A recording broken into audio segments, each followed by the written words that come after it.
They just care about political power. And so their pals are in power right now. So they're keeping their mouths shut. Funny how that works. Did your mom ever used to tell you nothing good ever happens at 3 a.m, right? My mom used to say that to me. And boy, were they right, because in the middle of the night last night, the United States Senate pushed through a $94 billion, what they're calling foreign aid package that, again, wraps up most of the dollars are wrapped up in Ukraine military funding and weapons. They also threw in there as a token Israel and Taiwan. This is what they do.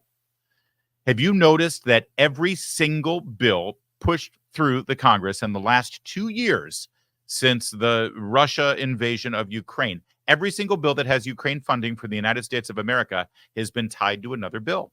They refuse to have a standalone up or down vote on Ukraine. Why is that? Why is that? The vast, huge bulk of this bill is Ukraine funding, and yet they throw in Taiwan and Israel. Because, if you vote against it, oh, so you're against Israel? You hate Taiwan? Or if you're a senator who really thinks that Israel deserves to have some military spending right now to defend themselves against the existential threat of Hamas, then you're going to go ahead and vote for it, even if you may be against Ukraine. This is what they do. The last time they pushed through Ukraine funding, they tied it to a hurricane relief bill in Florida, because those two things have a lot in common. Well, last night, as the debate was raging on through the night and overnight until the vote actually happened somewhere around 5:30 this morning, Mitt Romney of Utah, he gave away the store here with this statement. I think he thought he was helping, but watch. The vote we will soon take to provide military weapons for Ukraine is the most important vote we will ever take as United States senators. The vote we will soon take. The most important vote that they will ever take as United States senators is to fund the Ukraine military. Not a vote to give you tax relief. Not a vote to stop rampant government spending so inflation can finally get under control and you can afford things again. Not a vote to get the government out of your lives. Or if you come from the perspective that the Congress should be spending money to improve your life, okay, fine. Not a vote to help your kids' schools out. Not a vote to protect your children from online predators. Not a vote to help your medical expenses get reduced, or perhaps provide health care for elderly or disabled Americans who can't afford it or are incapable of getting it. No, none of that matters. Kill it all. If the United States Senate does one thing, if they stand for one thing, it's to fund the Ukrainian military. Not a vote to protect your borders and to stop illegal immigration. That wasn't important. Certainly not as important as this, according to Mitt Romney. Not a vote to fund your military so that privates and corporals in the Army or young junior officers in the Marines don't have to live out of their car or eat macaroni and cheese because they're having trouble making ends meet. No, that's not nearly as important as funding the Ukraine military. It's astonishing to hear him say it, but he said it. The vote we will soon take to provide military weapons for Ukraine is the most important vote we will ever take as United States senators. That you might as well quit then, if you think that's your job. And by the way, he did quit because he couldn't win re-election in Utah.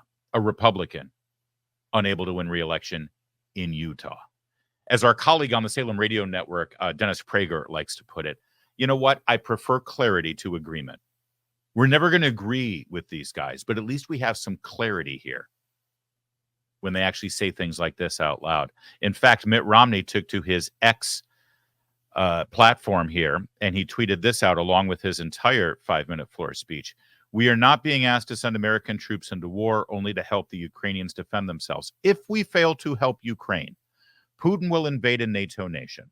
Ukraine is not the end. It is a step, and letting Putin have his way with Europe would jeopardize our security. This is honestly kind of the only argument they have right now. And you hear it over and over and over again. He's not going to stop at Ukraine.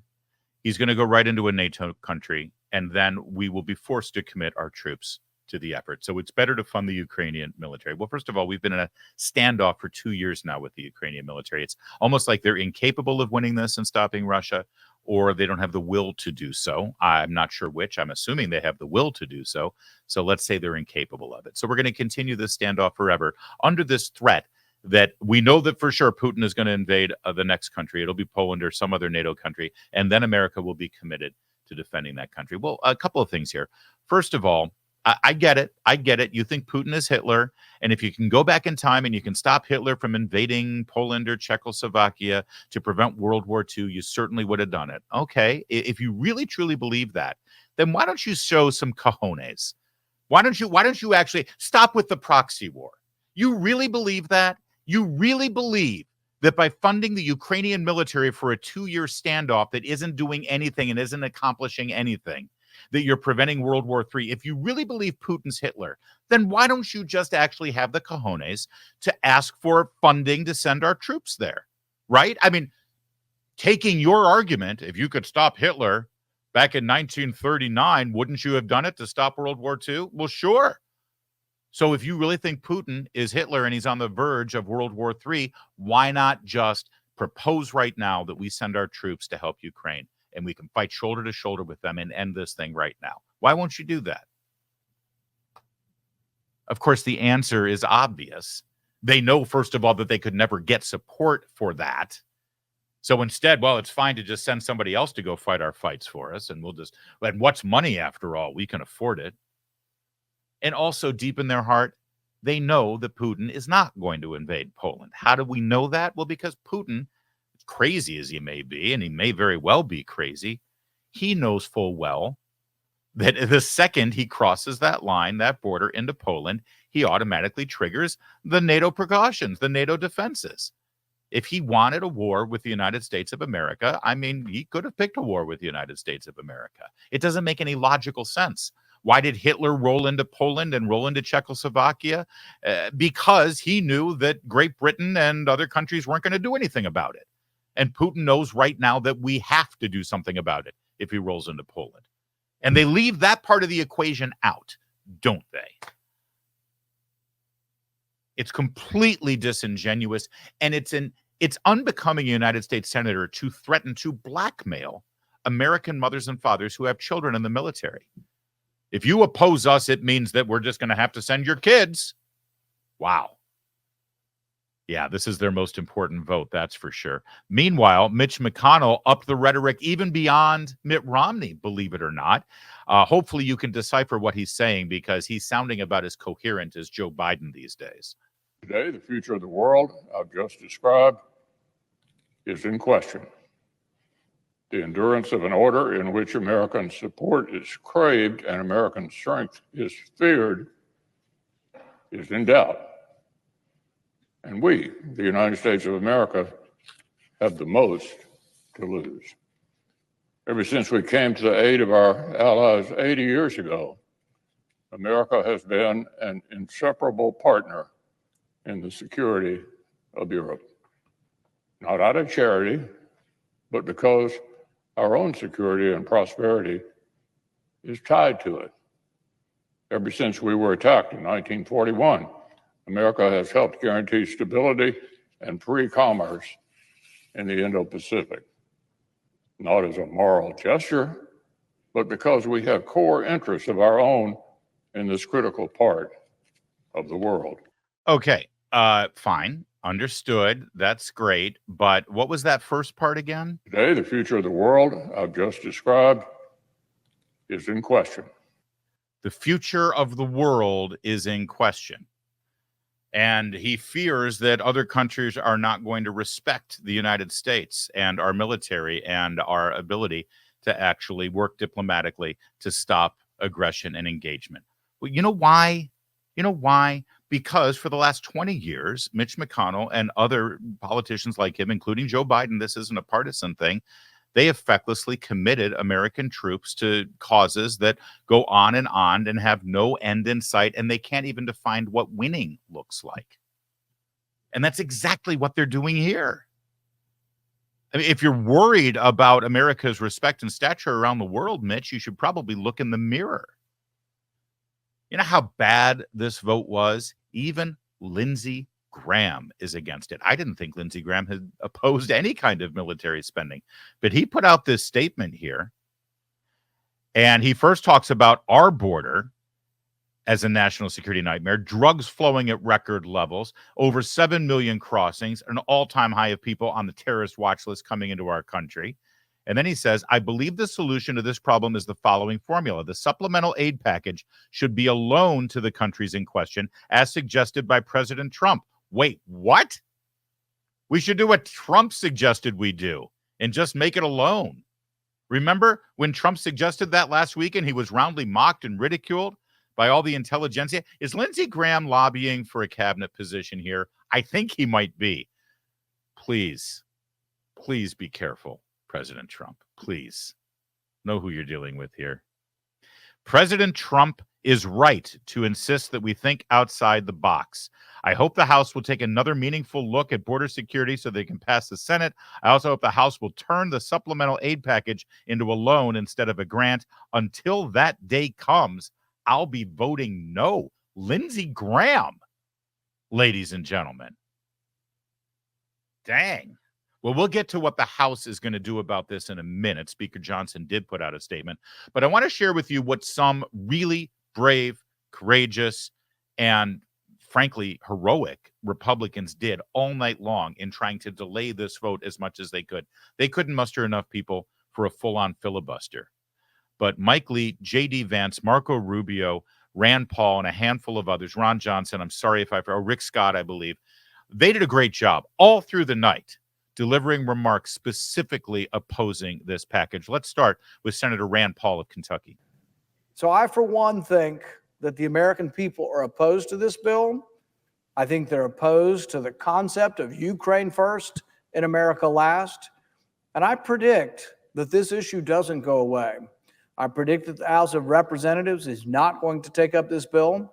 I predict that the vast majority of the Republicans in the House of Representatives are more conservative than the Republicans in this body. And I predict that this fight is not over. During this debate, and the fact that we were able to delay and talk about this for 5 days, 5.5 days, the Speaker of the House spoke out. And I don't know that he would have been prompted to speak out, although he has spoken out previously against this. But the Speaker of the House spoke out today and said he's not taking this bill up. See, they've put together border reform that actually would transform things, border reform that acknowledges that it's an emergency. So I will be a no and continue to be a no on this bill because I think it puts Ukraine first and America last. And with that, Madam President, I yield my time. All right. Now, Marco Rubio was also great on the Senate floor, but he was even better on Fox Business with Larry Kudlow. Take a look at this. My problem is we are here. We met through Super Bowl weekend. All of it is fine with me.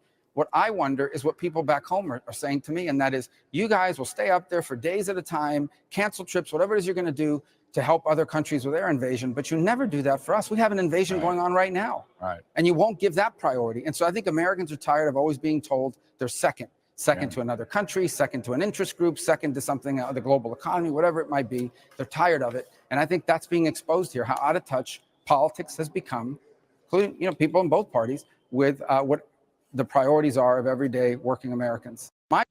God bless these senators for consistently pointing out to our border.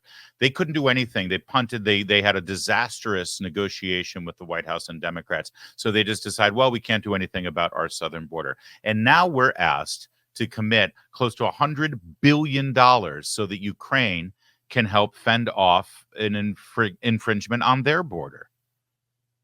I assure you, more illegal immigrants have crossed into America over the last 3 years than Russians have crossed the border into Ukraine in the last 3 years. And Rubio's right. We're going to pull an all-nighter. We're going to stay through Super Bowl week. We're going to suspend recess. We got to get something done for Ukraine. How about doing something for Texas? How about doing something for Arizona? How about doing something for us?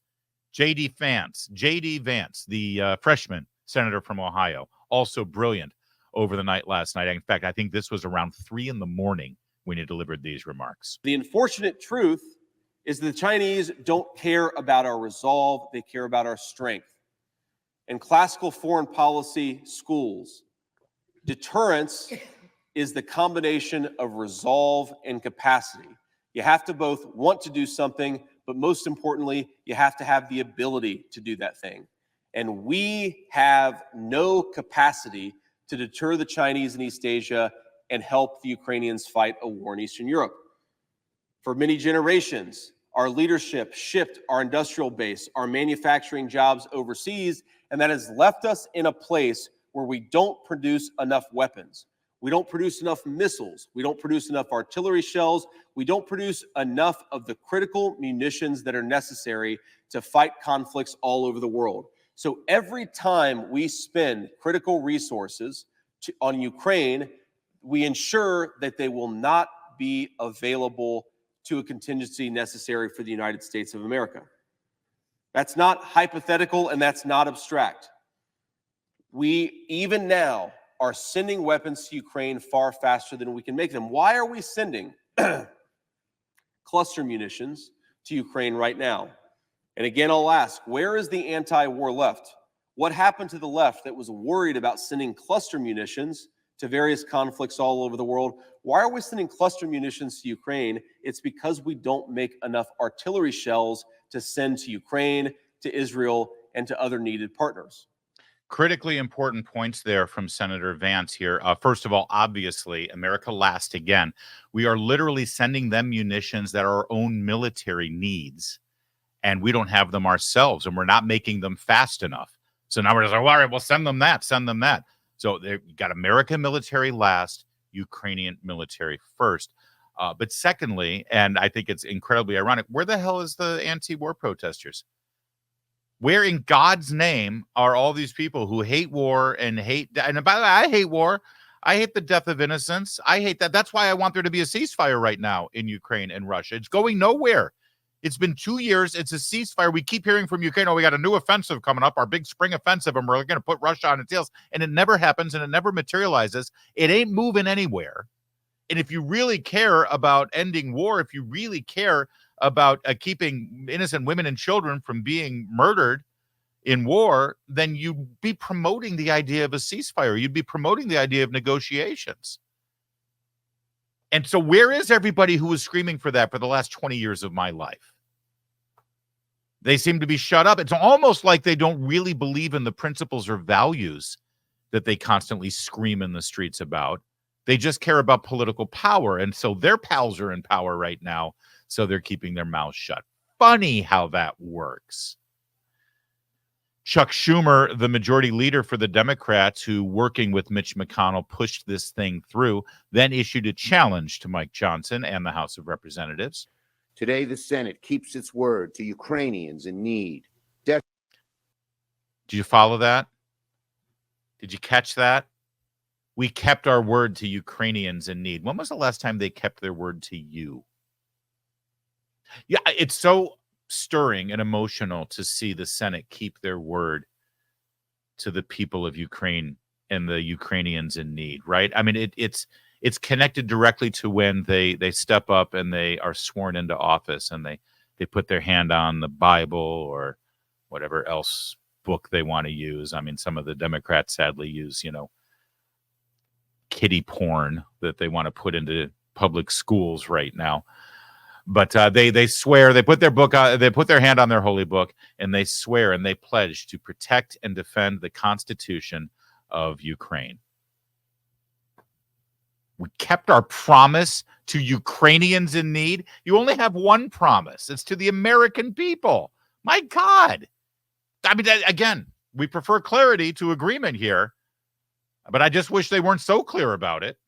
Today, the Senate keeps its word to Ukrainians in need, desperate need of supplies and ammunition, to innocent Palestinian civilians in need, so much need of relief, to Israelis in need of support, and to U.S. service members on patrol in the Indo-Pacific, the Red Sea, and around the world. Today, we sent a clear bipartisan message of resolve to our allies in NATO. With the strong bipartisan vote in the Senate, It's clear that if Speaker Johnson brings this bill to the House floor, it will pass with that same bipartisan support. The responsibility now falls on Speaker Johnson and House Republicans to approve this bill swiftly. And I call on Speaker Johnson to rise to the occasion, to do the right thing, bring this bill to the floor. Yeah, that is not happening. Speaker Johnson will be rising to the occasion, and he'll be standing in the way of this bill. In fact, he put out a statement as soon as this vote came through. He even put out a statement on Sunday, I think, saying, this bill is dead. Don't even bother voting on it. He said the Senate did the right thing last week, rejecting the Ukraine, Taiwan, Gaza, Israel immigration legislation because it had no border provisions. And this bill is even worse. The mandate of national security supplemental legislation was to secure America's own border before sending additional foreign aid around the world. It's what the American people demand and deserve. Now, in the absence of having received any single border policy change from the Senate, the House will have to continue to work its own will on these important matters. Good for Speaker Johnson. He also pointed out that the House acted 10 months ago with HB 2. You hear people mentioning HB 2 all the time. That's House Bill 2, the Secure Our Border Act. And since then, the Senate has failed to meet the moment. The problem is not the House rising to the occasion. It's Chuck Schumer not caring about our own international border and, well, fulfilling his promise to Ukrainians in need. Meanwhile, and I wish I had video of this, it's got to exist somewhere, or at least audio of this, but apparently Senator Tom Tillis was asked about this and why Republicans, poll after poll after poll, say that they do not support this move to continue funding the Ukrainian military and neglecting our own border. And in response, he said, and I'm quoting him, "Our base cannot possibly know what's at stake at the level that any well-briefed U.S. senator should know about what's at stake if Putin wins." And McConnell also said that it was the dimmest and most short-sighted view for those who criticize what the Senate just did. That's you they're talking about. That's you. That's Senator Tom Tillis saying that you're too dumb to get it. That's Senator Tom Tillis saying you, the base, the votes that they count on, expect, take for granted, that you can't possibly know what's at stake at the level that a U.S. senator would know. Yeah, if you oppose them, you're just too stupid to know any better. Again, it's good that they say it out loud. We appreciate it. Good to know. We'll just add you to the list, Mr. Tillis. Get ready for your primary. I'm thinking he might be doing what Mitt Romney's done and just decide, yeah, you know what, maybe this is my final term.